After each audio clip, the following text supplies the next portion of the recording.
过30个学生去遐食饭，将2大卡的饭糠食了，因为呢，这个头家妹夫准备回呢食无饱，伊就讲拍一粒青无好的风评，引起风波。这名学生是北科大主管营的工作人员，因虽然强调讲一个人差不多食碗外尔，也不过因嘛有评论的权利，无认讲因有啥物唔对的所在，是安尼引起呢真侪网友伫间批评，这个干部赶紧去海鲜店甲因回失礼。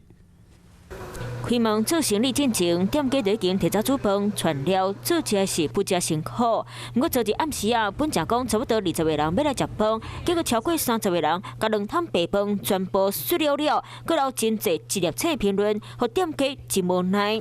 这名学生黄掠就是北科大住宅系工作人员，因随发出声明，认为迄天食6900块，讲有评论的权利。不过店家说讲，唔是因讲的安尼，就伫咧网络来骂学生食米唔知米价，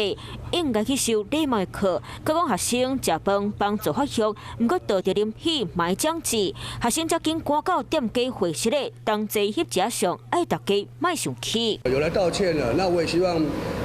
社会大众们就是说，我们把事情就到此为止了。 头家替学生讲话，本来4点1粒青，互学生洗到剩4粒青。代志公开了后，真侪人留下5粒青评论，替店家回写到4点6粒青。系主任嘛公开破文，因为讲住宅系是食饭系伊当接受，因为校友本来地当饭食个真济，佮真饱。本来就是伫咧讲笑亏，佮一摆互民众大力伫咧间结，佮讲大到搬墙，细到看香，互外界拢感觉伊是遐贼天花倒。